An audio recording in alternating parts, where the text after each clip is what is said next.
दिशा classes से जुड़े सभी एस्पिरेंट को दिशा क्लासेस की तरफ से हमारा नमस्कार। तो 8302800006 पे हमारा व्हाट्सएप ग्रुप है। ये तीसरा और लास्ट वीडियो है उन सवालों के लिए जो न्यू एस्पिरेंट जनरली पूछते हैं। मुख्य ज़्यादातर जिन लोगों ने पहले इन परीक्षाओं को दे रखा है उनको ज़्यादा दिक्कत नहीं होती, लेकिन जो फ्रेशर्स होते हैं ये उनके सवाल आते हैं। तो एक तो आप व्हाट्सएप ग्रुप में आप अपना नेम और एड्रेस और सब्जेक्ट, भैया आप HCS में कौन सा सब्जेक्ट ले रहे हैं वो आप लिख के मुझे व्हाट्सअप कर दीजिए। जब समय मिलेगा तो आपको ऐड कर दिया जाएगा। अभी हाथों हाथ ऐड ना हो तो भी आप ज़्यादा चिंतित ना हो। तो तीसरे पोर्शन में जो बात आ रही थी कि सर मुख्य परीक्षा में 45% की कंडीशन। तो पहले तो मैं आपको बता दूं, मुख्य परीक्षा में 4 पेपर होंगे, 2 100 के और 2 200 के। General studies 200, optional subject 200, Hindi और इंग्लिश है वो 100 मार्क्स का है। तो ये आपको जनरली पता ही है। 29 सब्जेक्ट हैं, इनमें से आपको सब्जेक्ट एक लेना था। The mains written examination shall comprise of 4 paper, ऐसे टाइप जिसमें सम्मिलित है। यूपीएससी की तरह अलग नहीं है ऐसे, यहाँ ये ध्यान रखें आप। फिर ये देखिए, no candidate shall be called for viva voice at least 45% marks in aggregate of all written, यानी चारों पेपरों में मिला के 45% नंबर, and a score of minimum 33% marks each in Hindi, including Hindi essay in Devanagari script and English including English essay. Compulsory में 33%, तो यानी हिंदी और इंग्लिश में आपको 33% और जीके और सब्जेक्ट मिला के ओवरऑल 45% नंबर हैं वो आपके बनने चाहिए। तो 600 में से 270 नंबर जिसके बनेंगे उसी को इंटरव्यू की कॉल होगी। पिछली बार जिनके 270 नहीं बने थे वो इस चीज से चूक गए थे। आपने देखा भी होगा, हमने पिछले रिजल्ट के एनालिसिस का भी आपको वीडियो दिया था। अब मेरा दूसरा निवेदन है कि जैसे 30-31 मार्च को मुख्य परीक्षा है, तो अभी आपके पास जब ज़्यादा वर्कलोड नहीं है, ज़्यादा तनाव नहीं है, तो आप थोड़ा हिंदी को तो जरूर पढ़ें। आपने देखा लास्ट ईयर इंग्लिश में डिस्क्वालीफायर बहुत कम थे, लेकिन हिंदी में तो 33 नंबर वाले भी 6 बच्चे थे जो अंतिम चयनित हुए। अगर उनके एक एक नंबर भी कम हो जाता तो वो भी डिस्क्वालीफाई हो जाते। तो हिंदी का लेवल थोड़ा हाई रहता है, तो इसलिए आप हिंदी को अच्छे से पढ़ें। हम भी कुछ जरूरी जो शब्द हैं या जो व्याकरण है, संक्षिप्तीकरण है, वो आपको प्रोवाइड व्हाट्सएप ग्रुप में करवा देंगे।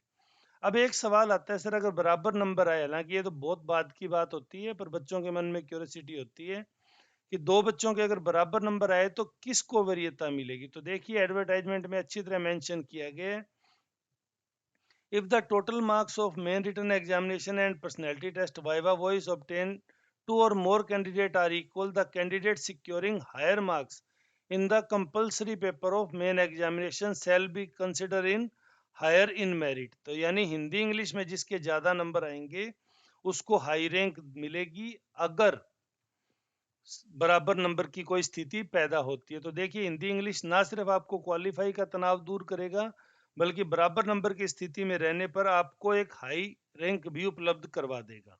तो ये चीज ध्यान में रखते हो आप हिंदी इंग्लिश के ऊपर अच्छी मेहनत कीजिए। और फिर अगर फिर भी दोनों के बराबर रहते हैं तो फिर older in age will be considered high in merit. अगर फिर भी हिंदी इंग्लिश भी बराबर है, जो कि आप मानिए 1 लाख में से एक बच्चों की स्थिति होती है, तो इसमें आप ज्यादा कंफ्यूज ना हो। और जो लास्ट पॉइंट था कि सर आंसर राइटिंग की प्रैक्टिस, तो पहले आप आंसर राइटिंग में करना क्या है वो नोट 7 में अच्छी तरह मेंशन है, उसको देख लीजिए। Marks will not be allotted for the mere superficial knowledge, सिर्फ सुपरफिशियल नॉलेज नहीं देना।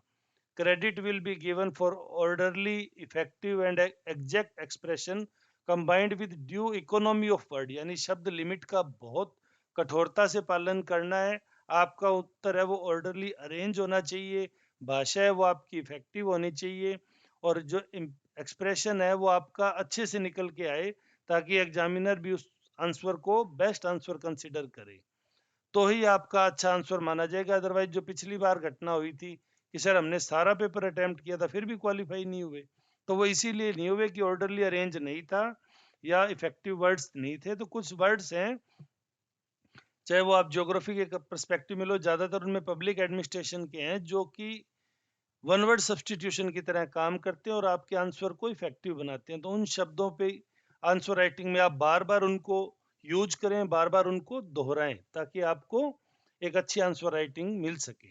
इसके अलावा भी जरूर आपके मन में कोई सवाल होंगे। एक प्रेफरेंस को लेके सवाल है कि सर प्रेफरेंस का वीडियो बना दें।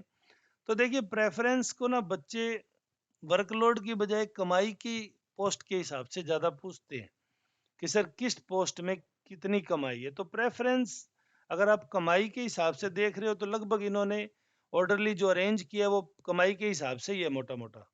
एक थोड़ा सा रोजगार मंत्रालय विभाग वाला अगर आप नीचे ले जाएं, लेकिन वर्कलोड है ना वो कई बार समझ में नहीं आता। जैसे एक्साइज टैक्सेशन की एक्साइज की पोस्ट है, उसके लिए स्ट्रेस इतना हो जाता है, भागा दौड़ इतनी हो जाती है कि कुछ लोग ना शुरू में तो उसको कमाई की पोस्ट के रूप में कंसिडर कर लेते हैं, लेकिन बाद में परेशान होते हैं।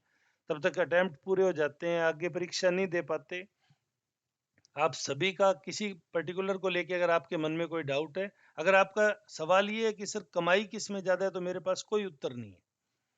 मैं तो कहता हूँ सभी में तनख्वाह है, तनख्वाह का लेवल आगे मेंशन्ड होता है, कौन फाइनेंशियल लेवल पे बैंड का किस लेवल पे है। इसके बाद अगर ऊपरी दिहाड़ी की बात करें, कमाई की बात करें, तो मेरे पास तो इसका उत्तर है नहीं। लेकिन आप प्रेफरेंस भरते समय ये जरूर देखें कि सुकून किस नौकरी में है। इज्जत तो सभी में लगभग बराबर है, अच्छी पोस्ट है। कई पोस्ट में भागा दौड़ी बहुत ज्यादा है जिसको लेके आप बाद में बहुत परेशान होते हैं।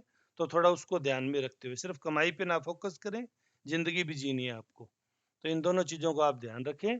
चैनल पे नए हैं तो सब्सक्राइब कर लें, बेल आइकन दबा लें।